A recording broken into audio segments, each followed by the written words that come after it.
Every business wants good customer reviews. Every customer wants a good experience.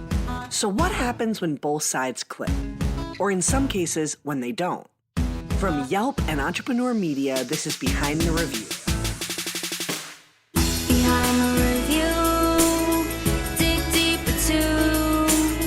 Behind the review, get all the news. Food, flowers, fixing, make business boom.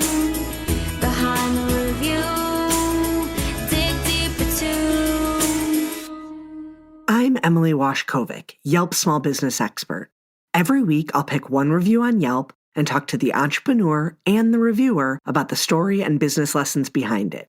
Before we get into this week's review, I want to take a moment to recognize that this is the last episode during Black History Month. Today's story features a Black-owned salon in the Washington, D.C. area, and we dig into how the owner's culture and background influences the experience and business overall. I also want to take a moment to acknowledge and celebrate all of the Black-owned businesses that have been featured on the show so far. Episode 2 featuring Chris Good, owner of Ruby Jeans. Episode 3 featuring Alex Bradbury, owner of the Sparkle Bar. And Episode 10 featuring Mignon Francois, owner of the Cupcake Collection. Now let's see what's behind this week's review. After about 7 months of not having a haircut during the pandemic, I was looking for a new hairstylist because my stylist was pregnant and decided not to go back to work, understandably. So I made some inquiries on Nextdoor, which is a social media site, and had lots of suggestions. I'd walked by Magnum Opus several times. I knew it was a relatively new business. I thought it'd be great to support a new business. And they had gotten good reviews both on Nextdoor and Yelp. And so I decided to make an appointment and give it a go. That's Diane. She's telling me about how she came to visit Magnum Opus Hair Salon as a new client in the middle of a pandemic. She began her search on Nextdoor because she enjoys the asynchronous engagement and question-response style of the platform. Then she checked the Yelp page to verify the salon's reputation before giving it a go. After a great appointment, she decided to share her own experience on Yelp, which is what brought us here today. Let's hear her review. Great service, great vibe, and great haircut. This was my first haircut in many, many months, and I decided to go to Magnum Opus based on a Nextdoor recommendation. Clinton did an excellent job with my stick-straight hair. His very cool and dramatic artwork is all over the walls, which added to the experience. You might be surprised to hear that Diane was actually first offended by some of the art, particularly a painting directly in front of Clinton's chair. He had artwork all over the place, but the two pieces of art that were sitting right in front of his chair were of the backsides of women and with very voluptuous bottoms. And they had their hands behind their backs with guns in their hands. And it was a little off-putting to see the combination of women and guns, and especially in a hair salon, which I'm sure 90% of the customers are women. And so I just asked him, I said, what's with the guns? Because he was celebrating a beautiful woman, and I wanted to know what the thought was. And his explanation made sense to me. I'm still not sure I loved art, but it was his expression of empowering women, and that the shooting was more about shooting somebody up with enthusiasm and excitement. And I can't explain it as well as Clinton did, but it was an interesting conversation, and I respect him as an artist. And he didn't seem insulted when I asked him about it. I didn't know what to say, but I had to ask because I just was like, I'm looking at somebody's rear with guns. It just was very strange. But he's a good artist, and some of his other works in there, I wish I had room in my house because I would actually buy some. So for me, I relish those moments because real art offends. It rubs, it catches your attention, it's provocative, it makes you think. And ironically, that particular piece is probably my number one seller. And I sell it mostly to women, by the way. But one of the reasons why I think people gravitate to it so much is because it is provocative. And I think that that's kind of almost the duty of art, is to create a conversation and to create the opportunity for us to look at issues that she even brought up, Black Lives Matter, the Me Too movement, in terms of where women are placed. And one of the things that I celebrate is feminine energy, in my art. I think it's part of being a hairstylist for so long, hearing so many women's stories and understanding how powerful women are but watching culture, society, and even these powerful beings dim their light so others can shine. And me wanting to express even the power in that sometimes, but just celebrating this awesome power. Hearing Clinton explain his art and the exchange he had with Diane was so enlightening to me. Clinton knows who he is as a stylist, as an artist, and as a business owner. He has actively selected the location of Magnum Opus to serve a particular demographic and clientele. And he's not only prepared, but enthusiastic about talking about these things while working with a client. He calls it the cultural exchange, and he considers it his competitive advantage. So part of what I think our competitive difference is the cultural exchange. I've learned to make that, and I have been gifted and or cursed with the inability to make small talk about nothing. I just have no idea how people have so much conversation about absolutely nothing. So my conversation is very substantive. And part of the way I design, part of what we style is, I don't know if you read the bio that I think is a thing we call vision crafting. So I take in a lot of context clues. I look at a person, I look at what they're wearing, how much jewelry they have on, whether they have a face of makeup on or just a simple lip gloss. All of these things are directing my decisions. I hear how they talk, the way they hold their body. All of these things are giving me signals to understand who I think that person is so that I can style for them. And another thing I try to do is allow them to get to know me so that we can create a connection, because I understand that connection takes away their anxiety. It makes them more comfortable in the space, and we can have a more honest exchange. So that leads us down the road of actually talking about real things. And in a place like DC, where people are highly educated, the conversations are incredible. Nothing's off the table. We talk about politics, which I know some people don't want to talk about. But one of the things that I do differently, I think, than most when I talk about it is, in my world, there's not a right or wrong. It's always about understanding how people come up with their ideas, why you think the way you do, why you believe the way you do. And I share that about myself in a very honest way. And most people, they leave here with a fantastic haircut, but also a strong connection to the community. What I'm describing is a lot of normal behavior down south in Southern hospitality, but the hospitality is not big here. So it's becoming a competitive advantage for us. But that honest exchange about information is part of the experience. And I think that that's one of the reasons why she's going to come back. And because of, she described her stick straight hair that she feels like is in her own words, somewhat impossible. But what else is she coming back for? She's going to come back for me and her. We had a fantastic time. And when she left here, I hate that it was COVID because I just wanted to hug her. Like, it was like that kind of a moment. And that's really what I'm interested in creating. Being part of the community is really my goal. That sense of community Clinton wants to create is so important. And it's also something Diane strives for when she decides where to spend her dollars and how she engages with the immediate neighborhood of businesses she lives in. We'll get back to that. But first, let's talk about COVID. I can say after interviewing Diane that she definitely felt the same after her experience with Clinton. She would have loved a hug, and she told me she couldn't wait to go back. But safety was definitely a factor.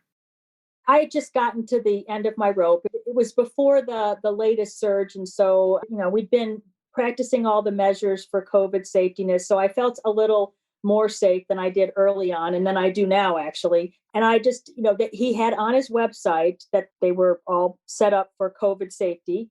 And I told myself, if they're not, I don't feel safe, I'll walk out. And I walked in, and hand sanitizer, everybody was wearing masks, stations were set far apart, and Clinton wore a mask. I think he did a good job. He's going to get a phone call from me soon for another haircut now that I'm vaccinated. So Diane checked the website for Magnum Opus and saw it clearly stated what their COVID measures would be. And more importantly, she decided she would simply walk out if she arrived for her appointment and didn't feel safe. I want to highlight this because I have heard some businesses talk about not wanting to be so obvious in front of their consumers that they're overly sanitizing or taking safety precautions, when in fact, consumers like to see those efforts. If you operate a restaurant, for example, and have outdoor dining or limited capacity with space seating indoors, you should be clearly sanitizing the highly trafficked areas, as well as menus, etc. where your customers can see you. This creates a level of safety that is felt and not spoken. As Diane mentioned, the simple placement of hand sanitizer at the entrance of a brick and mortar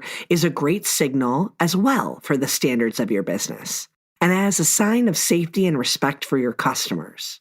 I talked to Clinton about this and asked him to share with me the impacts of the pandemic in general. So COVID came in like a thief in the night, if you will. One day it was just here. In our area, they put us on quarantine. So they shut our business down for 2 months. And this is a highly affluent area, meaning they watch the news and they like try to follow the guidelines. They wear masks, they do all of the things, they socially distance, everything that they are telling us to do. So immediately I wanted to know what the guidelines were. And not just so that I could reach them, but I wanted to figure out how I could actually go above, because I knew that it was going to be necessary to make sure that the guests knew that we were doing everything that we could to keep them safe and ourselves safe. So the way our salon is laid out is really convenient for what happened, because it's a really open space. It's like an art studio. So it's really open and airy. So the chairs are pretty far apart from each other already. And we just eliminated the middle chairs and just used the ones on the ends and just kind of rotated. And once we sit somebody in one chair, we clean it up and we won't use that chair for a whole cycle. And things of that nature were really easy to do. And then we did the hand sanitizer, we wear the mask, constantly spraying the place down. We'll leave the door open pretty much all the time, keeping the airflow going, having air cleaners in the actual building, and just doing everything we can. And we've been successful in terms of not catching COVID ourselves, which I feel like means that we're not spreading COVID as well. So that's been really fun to take on that challenge and to figure out how to keep people safe, keep ourselves safe, and do as much business as we can. Every time I do these interviews, I'm blown away and inspired by the positivity and pivots these entrepreneurs have made in the last year. Somehow, Clinton ended that response by saying it's been fun to take on the challenge of COVID and figure out how to keep his clients and staff safe. And that's just Clinton's attitude. For a little context and background, Clinton worked for a large-scale salon company called Red Door for 8 years before he opened Magnum Opus. There were many things he didn't agree with about the corporate salon culture, but a lot of it was wanting to create a space that provided opportunity and the freedom of expression to him and his other stylists. He also cares about being a part of his community. Again, I'm from the South, so I think that I'm just being my natural self, but there's nowhere I can go on this street where I don't know every single person. I mean, I've really gotten to the point where if I walk in the door, they're like, "Hey, Clint, how you doing?" So being a part of the community is very important to me. This community was really interesting, though, because I'm one of the younger businesses in this area. So a lot of things have been here for a long time. So it wasn't like this big, "Hey, Clint, you're here, glad to have you." The community had to kind of warm up to me, and I had to warm up to it. And part of it was patronizing the other businesses. And I think that I'm genuinely concerned with people and trying to figure out how I can help. So I think I lead with that first. And I think that really helped out a lot. A lot of the small businesses here, the owner is in the business, which makes this area so cool. Like, it is a really interesting place to live and to be a part of. So yeah, you get the opportunity to meet these people and get to know them. And so yeah, I feel as though I have a really good relationship with all my neighbors and everybody around me. And even the ones that are like kind of gruff, and not gruff because they just kind of have more of an East Coast mentality, kind of like short and to the point. We kind of have that, "Hey, how you doing?" They know who I am and I know who they are. But the people who are warm, man, I go and visit with them. I got people I go and visit with all the time, but definitely have made myself a part of this community. Clinton is integrated into his neighborhood, but it took a lot of effort on his end. I can totally imagine him going up and down the main drag, popping into other retailers and saying hi. But what I love is that he mentioned his patronizing them. When he came to the area, his way of introduction was in many instances making purchases at other businesses nearby. That time and effort has paid off tenfold, especially in a time like the global pandemic. The sense of community is something important to Diane as well. I've always loved small local shops, but when I moved to Arlington from the suburbs of Maryland, there are tons of small local shops within a mile of my house. And it made it so much easier and so much more obvious that they were, your neighbors and you got to know them and things like that. So when we moved to Arlington about 9 years ago, we walk everywhere, one car family, and we love getting to know the restaurant owners, the business owners, the boutiques and everything like that. And it just makes you feel like part of a neighborhood. Supporting local is also a part of what motivates Diane to review.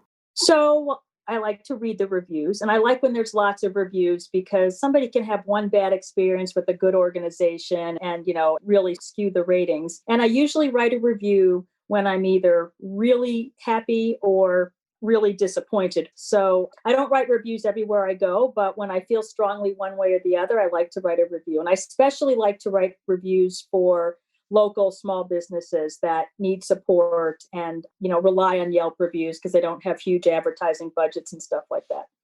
I also think it's worth mentioning that in the case of Diane's review and experience at Magnum Opus, another motivating factor in her review was the negative review of another customer.